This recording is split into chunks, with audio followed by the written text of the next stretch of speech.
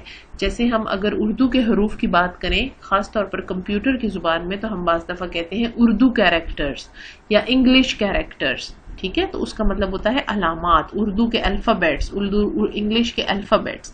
اور دوسرا مفہوم جو کیریکٹرز کا ہے پلورل کے ساتھ وہ ہے کیریکٹرز آف دا ناول. مثال اس کا جملہ بھی آپ کو بتا دیتی ہوں. All the characters of this novel are realistic. All the characters of this novel are realistic. حقیقت پر مبنی ہے، حقیقت پسندانہ ہے، حقیقت سے ملتے جلتے ہیں. ٹھیک ہے، تو کیریکٹرز لفظ کے 2 معنی ہیں پلورل فارم میں، ایک علامت اور ایک کسی ڈرامے کے، کسی ناول کے کردار. وڈ سنگولر فارم میں بہت آسان ہے. The table is made of high quality would. یہ میز بہت اچھی لکڑی کی بنی ہوئی ہے. وڈز جب جمع کی صورت میں آئے تو اس کا مطلب ہوتا ہے جنگل. ٹھیک ہے، they have gone in the woods in search of the child. وہ جنگل میں گئے ہیں اس بچے کی تلاش میں جو نہیں مل رہا تھا. تو وڈز جب پلورل فارم میں آئے تو آپ نے یاد رکھنا ہے اس کا مطلب بہت ساری لکڑیاں نہیں ہوتا بلکہ جنگل ہوتا ہے. ٹھیک ہے، اگر ہم نے لکڑی کا جمع استعمال کرنا ہوگا تو ہم کہیں گے pieces of would. Bring me a few pieces of would. یہ نہیں کہیں گے ہم کہ برنگ می وڈز. ٹھیک ہے، یہ فرق آپ کو اس لیے سمجھا دیا تاکہ غلط استعمال نہ کریں. اگر ہم نے وڈ کو جمع کی حالت میں استعمال کرنا ہوگا تو ہم کہیں گے، اگر میں نے کہنا ہوگا کہ مجھے بہت ساری لکڑیاں لا کے دو تو میں کہوں گی please bring me a few pieces of wood یا bring me many pieces of wood. manner انداز، manners آداب. this is not the right manner to talk to elders. اگر کوئی روڈلی بات کرے، بدتمیزی سے بات کرے تو اس کو کہا جا سکتا ہے کہ یہ بڑوں سے بات کرنے کا انداز نہیں ہے. his manners are very polite. اس کے اخلاق، آداب کا مطلب manners کا اصل میں ہے etiquettes، اخلاق، آداب. His manners are very polite. اس کا عام طور پر جو زندگی گزارنے کا طریقہ ہے وہ بہت بہتر ہے، بہت نرم ہے، بہت پولائٹ ہے، شائستہ ہے. اسپیکٹیکل کہتے ہیں جی نظارے کو. اسپیکٹیکل کا مطلب ہے نظارہ، اور اسپیکٹیکلز اگر آ جائے تو یہ ہے اینک. ٹھیک ہے، the marvelous spectacle amazed everyone. حیرت انگیز، مزیدار، خوبصورت نظارے نے سب کو حیران کر دیا. یہاں پر اسپیکٹیکل کا مطلب ہے سنگولر فارم میں بغیر ایس کے، اس کا مطلب ہے نظارہ. She lost her spectacles while saving her child from fire. اس کی اپنی اینک کھو گئی جب وہ اپنے بچے کو آگ سے بچا رہی تھی. تو اسپیکٹیکلز ہے یہاں پر گلاسز یعنی اینک. اس کے لیے دوسرا لفظ گلاسز بھی استعمال ہوتا ہے انگلش میں، اور اسپیکٹیکلز بھی استعمال ہوتا ہے اینک. فورس کا مطلب ہے طاقت. فورسز کا مطلب ہے افواج. A lot of force is needed to move this stone. اس پتھر کو ہٹانے کے لیے بہت ساری طاقت چاہیے. Muslim forces fought bravely. مسلمانوں کی افواج بہت بہادری سے لڑی. یہ آپ نے لفظوں کے درمیان سنگولر فارم میں، پلورل فارم میں فرق اچھی طرح سے سمجھنا ہے، اور یہ ورڈ سینٹینسز اپنی کاپی میں لکھنے ہیں. Identify the noun phrase in the following sentences. Noun phrase. Noun phrase کیا ہوگی بیٹا؟ جس میں noun بھی ہو لیکن noun کے ساتھ کوئی نہ کوئی modifier بھی ہو. Noun phrases are simply nouns with modifiers. ٹھیک ہے.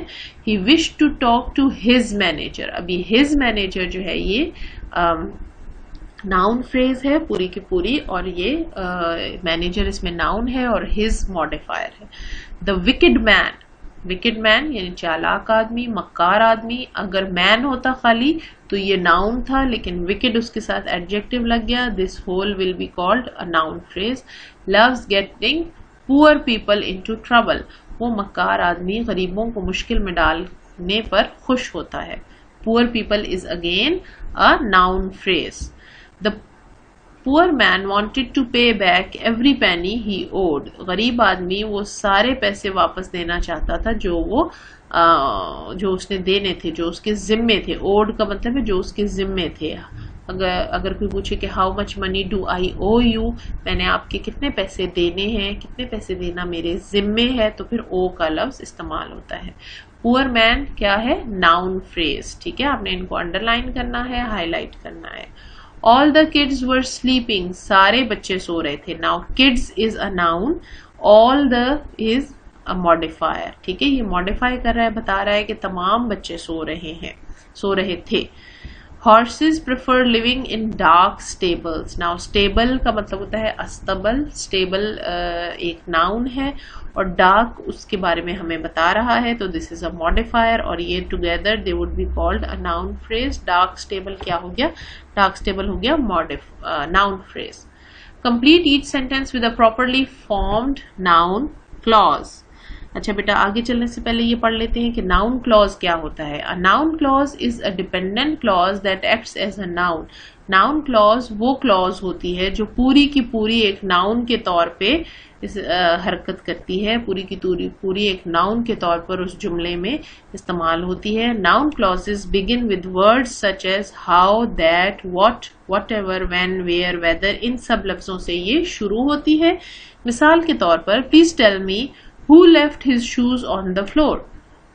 Please tell me who left his shoes on the floor. اب یہاں سے who سے لے کر floor تک جو ریڈ کیا ہوا ہے یہ پوری کی پوری noun clause ہے. کس طرح سے noun clause ہے؟ مجھے بتائیے کس نے اپنے جوتے فرش پر چھوڑے ہیں. اب یہ پورے کا پورا ایک شخص کے بارے میں بات ہو رہی ہے جو ایک noun ہے، اس لیے اس پوری کی پوری clause کو ہم noun clause کہتے ہیں. Whoever is the last one to leave turns off the light. جو بھی آخر میں یہاں سے جائے وہ بتیاں بند کر کے جائے، وہ بتی بجھا کر جائے. This is again a noun clause. Complete the each sentence with a properly formed noun clause. Jamal asked me. آپ کو دو آپشنز دی ہوئی ہیں. Where was his wallet? Where his wallet was. تو بیٹا ہم یہ والی آپشن سلیکٹ کریں گے. جمال asked me where his wallet was اور اس کے بعد full stop آئے گا. نمبر 2 ہے I couldn't tell him where was I. بلکہ اس کو یوں کریں گے I couldn't tell him where I was. اگر آپ نوٹ کرو تو ان میں helping verb آخر میں آتا ہے، درمیان میں آنے والی ٹھیک نہیں ہے، بلکہ ان میں helping verb آخر میں آئے گا. I don't know how many children he has.